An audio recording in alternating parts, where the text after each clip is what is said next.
हाय, good morning मंडळी. काय चाललं आहे? आपला बघा दसऱ्याचा क्लिनिंगचा ब्लॉग टाकायचा राहिलेला, म्हणून मी आज हा ब्लॉग टाकलेला आहे.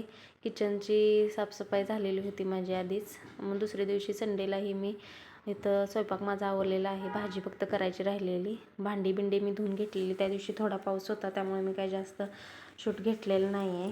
सगळं व्यवस्थित भांडी भरणे ही मी मग आज हॉलची साफसफाई काढलेली होती. हे घर आहे बघा, मी आबाईला मोठ्या गटात कॉम्पिटिशन असते त्याच्या स्कूलमध्ये घराची, तर तेव्हा बनवलेलं. आणि श्रावणीला जरा भाजी करायसाठी लसूण सोल म्हटलेलं, म्हणून ती लसूण सोलायला लागल्या तिथं बसून. सगळा पसारा काढला की मुलांची मज्जाच असते. मग इथं मी वांग्याची भाजी करायला लागलेली आहे. हे बघा, वांगी मी चिरून घेतलेले आहेत. भाकरी आणि भात मी करून घेतलेला होता.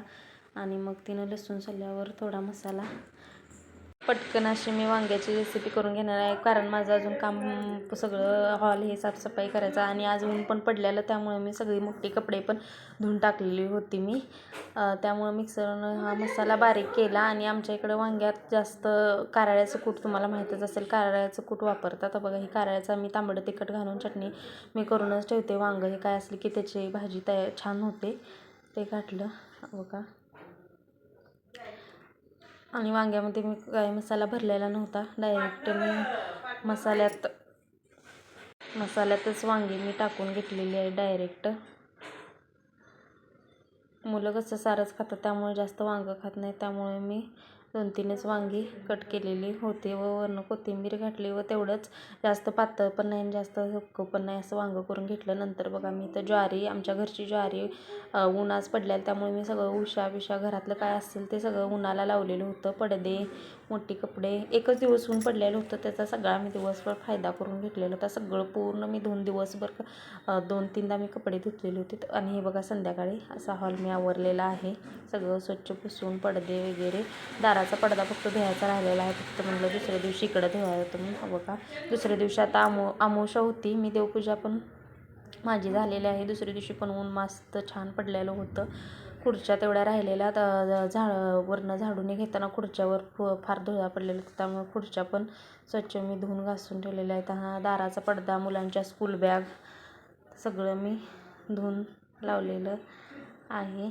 सगळं स्वच्छ. आणि आता फक्त राहिलेले होते ते नवीन कपडे लावायचे होते. बघा, सगळे अस्ताव्यस्त पडलेले आहेत. खूप दिवस झाले लावलेलेच नव्हते, त्यामुळं मी आज म्हटलं लावून घ्यायची. फक्त हे कपाट लावायचं राहिलेलं होतं.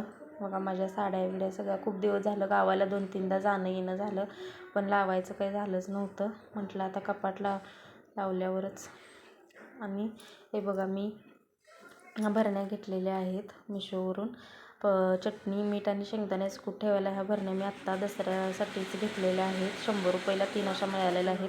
कशा आहेत सांगा. आणि हा एक डबा घेतलेला आहे 150 रुपयाला. यात अजून मी काही ठेवलेलं नाही.